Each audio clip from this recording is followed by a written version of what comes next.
Only 4 teams remain. For the first time since 2002, one of those teams is the Colorado Avalanche. Faced with staring down their round 2 demons, the Avalanche responded by slamming the door shut on the St. Louis Blues for the second straight season. The Gateway Arch now secured, Colorado's job is only half complete. The work begins anew as the Avs take on the superstar-driven Edmonton Oilers. McDavid, MacKinnon, Draistil, Makar. The title of the best in the West will be decided by the elite of the elite in the NHL. These are the kind of matchups that built hockey's pantheon, that define legacies. The time is now for Colorado superstars to walk through the Hall of Heroes and prove themselves worthy of induction. History awaits.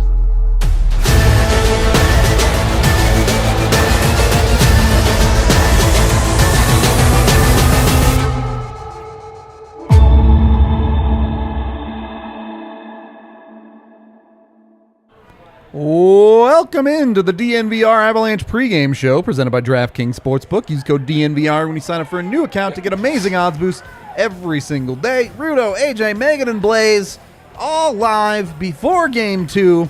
We already have one champion in the building. Blais, congratulations on winning your old man tournament. Yep. Avs taking on the Oilers. Pavel Francouz in net. No Andre Burakovsky, Nick Aube-Kubel stepping into the lineup, and no Ryan Murray. It is Jack Johnson again defensively for them. On Edmonton's side, it is Mike Smith in net. So minimal changes at most. Yeah. Not exactly clear how healthy Burakovsky is. He didn't take practice or morning skate or warm-ups or anything today, so we'll see. I'm sure someone will ask Bednar about it after the game.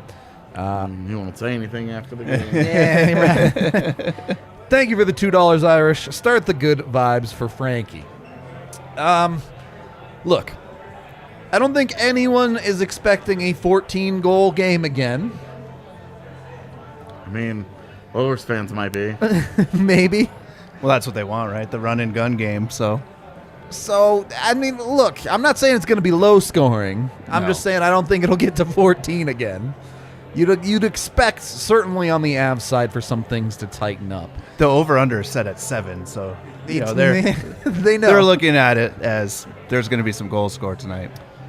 But One of Colorado's defense can seriously tighten up. And this is the challenge against the Oilers. It's that the Oilers, it's not just that they've got the talent that they've got, it's that they're playing at such an insanely high level that things like if you hold them under 4 goals, you have an 85% chance to win the game. Oh, okay. Sounds great in theory if you can hold them under 4 goals. But now with you've words, got, it sounds so easy. Well, and now you've got your backup goaltender in there in Pavel Francouz. And how do you handle game 2? How do you handle the adjustments? Who's going to be, which team is going to handle that tightening of the screws a little bit better this time around? Because last series we saw that the Blues, their best game of the series was game 2.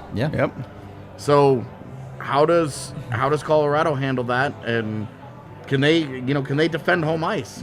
You look at it, they're 2-2 in their last 4 home games. Not amazing. So, look, it's one game. The series is never won or lost in one game unless it's game 7. But the series feels wildly different depending on if the Avs come out of this 2-0 or 1-1, right? If you come out 2-0, you take 1 in Edmonton and you feel great. You feel like you're in position. You're firmly in control of the series at that point. If you come out 1-1, you have to win 1 in Edmonton. If you're 1-1, then you've lost home ice advantage, and that's how this works. Yep. We saw this. That's exactly how last series went. They went into St. Louis, got it back. Yep. And then won the second one, too. Took a stranglehold on the series. So that's, that's obviously, this is how a series is made. But to get out in front 2-0 it really shifts all the pressure back to Edmonton, because now they are in very close to must-win territory. Yeah. Especially not knowing the status of Kemper, you don't want this to be dragged out any longer than necessary. So this win at home is incredibly important. Sure. It is. I mean, it's any days off you can get, guy. right? Exactly. Yep. I don't want to even speak it into existence, like, but not knowing the future. Yeah. And you've also got, other guys are banged. We're watching Devon Taves actively fight off injury. I refuse to believe otherwise. Right. And you're looking, Andre Burakovsky is now dealing with something.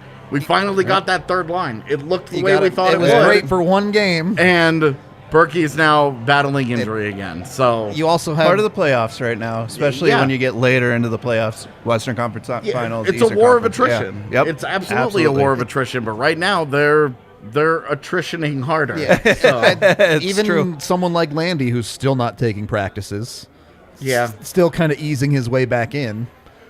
Every day off you can get. He's saving it all for game day. Yeah, there it is. Sure. Yeah. A grueling 7-game series only makes life harder. Yeah, and he looks fine while he's playing. So, yeah. I think Landy's okay. Yeah. I think he's fine too, but just don't want to stress the knee that much. Yeah. But not stressing the knee an entire day off doesn't do much stress to the knee. Yeah. So, with Francouz coming into this game, he's 3-0 in the playoffs. On the one side, that's great. He's won every game he's been in for the Avs. On the other side, he's got an .889 save percentage. The numbers don't look amazing. Hasn't really been great in any one game. Hasn't been bad. Like, you're not looking at it like, oh my God. But the other day, we were talking about it. The issues in front of him were far larger than anything that he did. And 2 situations that you can recall where they really just needed a save. And it was that power play at the end of the second period. Yep. And then it was again in the Late final in the third. in the final 4 minutes of the third. He gets his right pad on one. Yeah, he comes up with just enough. And you're like, okay, great. Obviously there was also that one puck that he didn't know where it was, and he moved to his right and then found it with the got toe. the toe back to the left. Like, you would love to avoid that, as Ryan McLeod almost got the 2 easiest goals of his life. But he's going to need to step it up here because you're going to get better from Mike Smith. Yep. yeah, that was a weird performance there, right? It was like .773 save percentage in that last game. Just didn't look right. Francouz has got to go out there and just play a simple game, make the saves that he's supposed to save. And just Don't give up goals on the short side. Yep. Yeah. Please Don't be Billy Husso. Don't be Billy Husso. Please don't do that. Well, if he can make those first saves, right, and the Avs defense play good and clean it up in front of him, he'll be fine. And he'll be fine. I mean, that's exactly the task. The Avs defense has to know they need to be on pucks. Yep. They need to be executing well, because you're not asking Frankie to stand on his head. You're just asking him to make the saves you expect him to make. Yep. Well, and this is where I think the argument for Jack Johnson comes in, is that one On the thing defensive side. one thing that Jack Johnson does do well is he denies zone entries. Yep. He's really sneaky good at not letting guys get free pass into the zone. He can stop that in the neutral zone right at the blue line. He will attack right there at the blue line and try and hold a guy up and get it going the other way. And I think that's as good a theory of any to try and hold up Edmonton. Prevention is better than And when in his own zone, we all know it can be a bit of an adventure, especially because he struggles getting the puck out of there. But that's where you're saying for Jack Johnson, there's your selling point. Really, like, you absolutely have to get better from Josh Manson. Yeah. He can't continue. That was just a nightmare. There can't be nearly that Well, bad. getting burned on the rushes is just something that can't happen against the Oilers because they love getting those chances off the rush. And when you're getting beat like he was in the last game, I thought he wasn't very good. He was bad in front of his own net, too, Yeah. where you're just like... You certainly can't This be is bad where- at both. Where all of the goals get Yeah, scored, too, coincidentally. Oh, no. Is like right it's, in home plate there. being bad, a bad pinch that leads to a breakaway, that's bad. But then letting multiple guys stand back door and just bang pucks home, also bad. It feels like an aberration. I can't imagine he has the same game this time around as he did game one. It feels like it could not possibly get worse. Just a lot of mental errors. We talked about it in other scenarios in these playoffs, but you look at game one from Manson and you look at the rest of his playoffs and you say, look, game one is the odd one out here, right? Right. This is the one that's off from the rest of it. Now, it is a new series. There are some new factors there, but you have to think that game one was the floor for Manson for sure. Yeah. So we'll see how it goes there. I really don't know how it gets much worse. Yeah. If it gets any worse, he's probably benched. So, I mean, he plays a meaningful role in 4 goals against. Like, it's a pretty disastrous night. But that's a guy, like, he's been around. He's been deep in playoffs before. Yeah. He understands. All right, well, next game it just can't continue. Yep. Next game is a chance to be better, and we've seen Colorado respond to things like that. And that's the truth of game one is that, like, the Avs didn't play very well. They won certainly they won not a defensively. Weird ass game. Yeah. But they didn't really play very well. They didn't really play their game that much. And we'll see which team kind of imposes the will here. They definitely played the Oilers game. That's what they want to do to everybody. Yeah.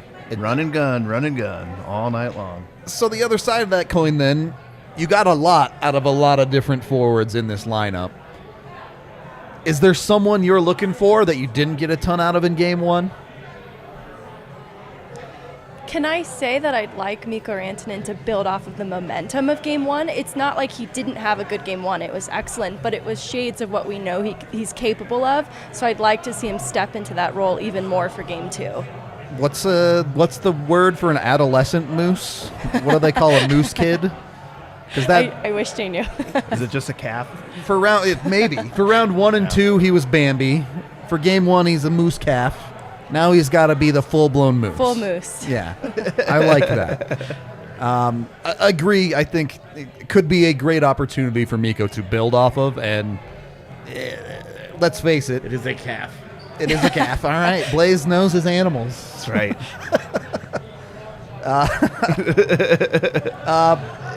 Look, if the Avs get the best out of their top 6, they're a hard team to beat. Yeah. Full stop. They're going to get theirs the same way McDavid and Draisaitl are probably going to get theirs.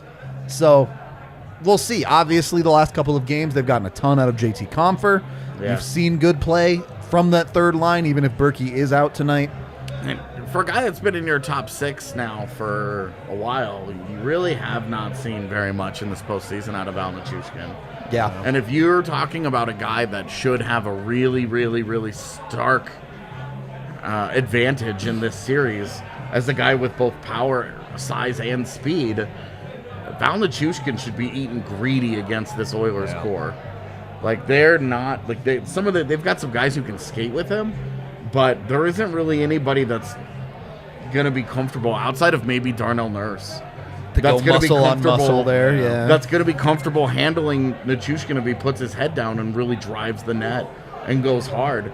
We've seen him do some of the little things well, but nowhere near what we've become accustomed to over the course of this year, where Val Nichushkin was awesome. Yeah. Basically, all year Val Nichushkin was awesome, and we have not really seen that in the postseason.